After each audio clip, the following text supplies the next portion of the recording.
Okay, good day guys. Dexter po ulit. Ngayong hapon, gusto kong ituro sa inyo paano gamitin yung offline loading ng Planprometrics gamit lang ang inyong cellphone na Pantex. Wala pong internet. So, gaya po ng ginagawa natin bago tayo makapag-load, kailangan i-activate muna natin yung SIM card. So, punta kayo sa planprometrics.com. Login nyo yung account nyo. Kung kayo po ay dealer.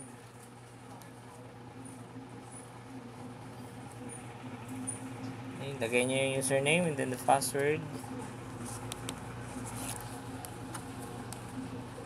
Ayan.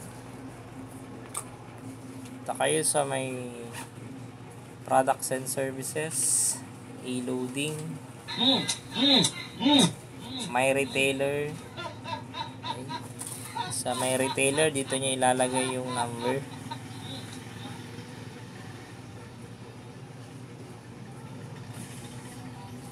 Dito nyo ilalagay yung number na gusto nyo i-activate. For example, add retailer.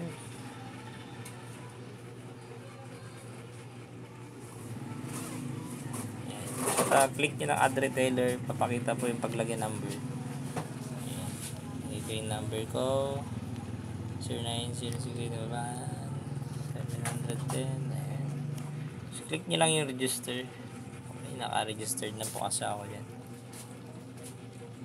Bago tayo mag-load gamit ang Pantex, kailangan pumunta kayo sa products and services, e-loading, and then gateway commands.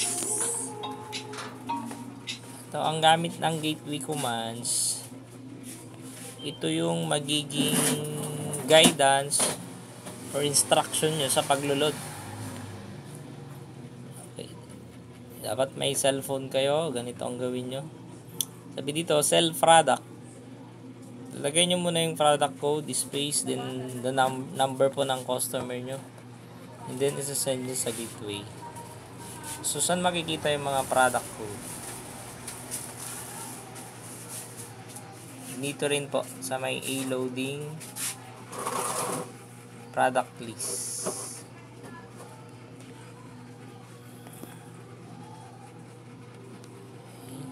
Click po ng product list, punta kayo sa e-load. Subok tayo.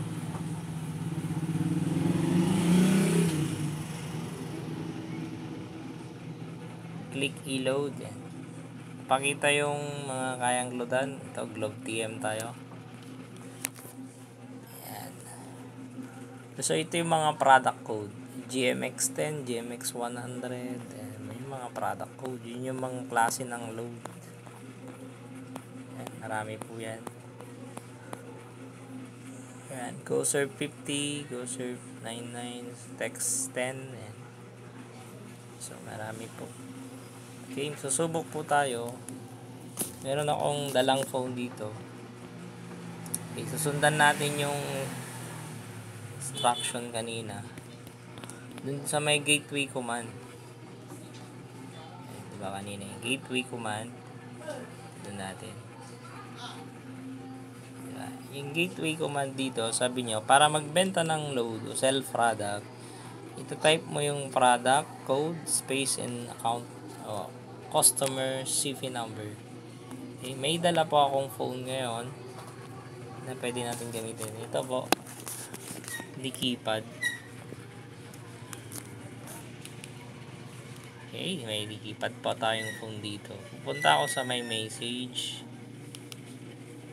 Ayan. Ayan, dito product list natin.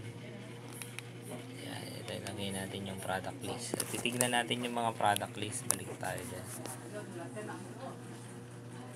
O, product code. Ito tayo sa may e-loading product list.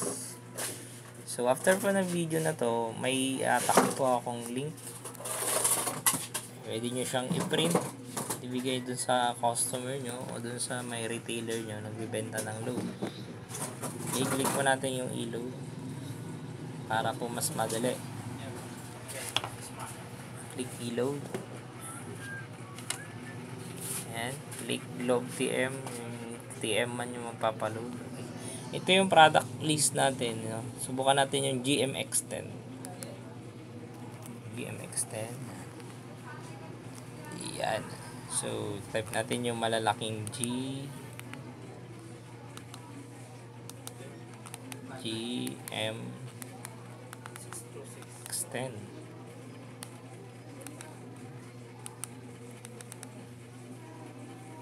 Diba sabi kanina, product code, space, yung number ng lolodan mo. Number ko na lang.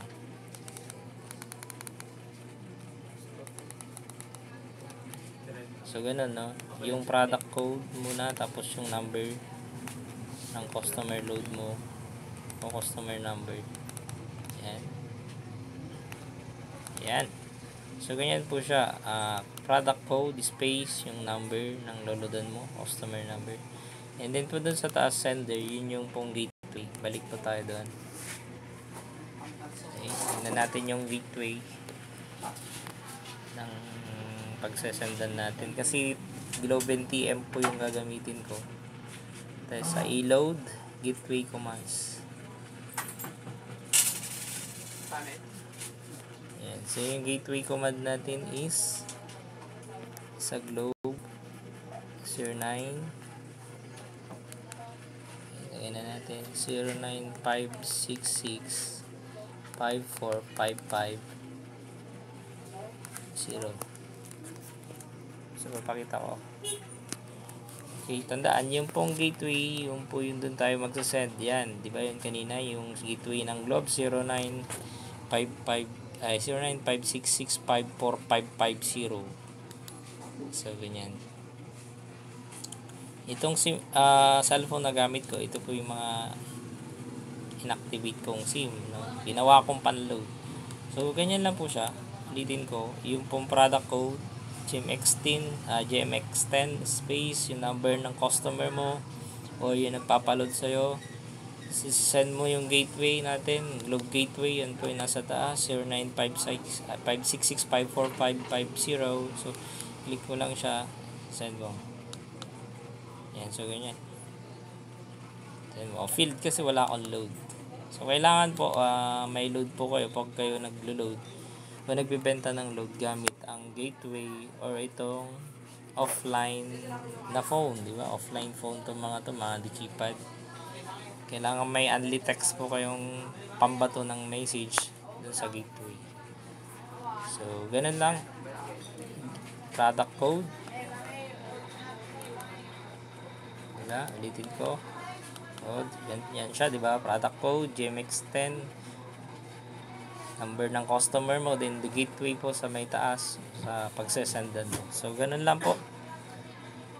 Isa po yan sa way na paglo-load dito sa Planprometrics yun yung offline na paglo-load. Okay. So, marami kasi nagre-request sa akin. Kaya gumawa po ako nito. Okay, once again, maraming salamat sa mga nanood sa video. Malit na short video. Sa mga hindi pa nag-join, join na kayo sa Planprometrics online job na napakaganda. Okay, maraming salamat.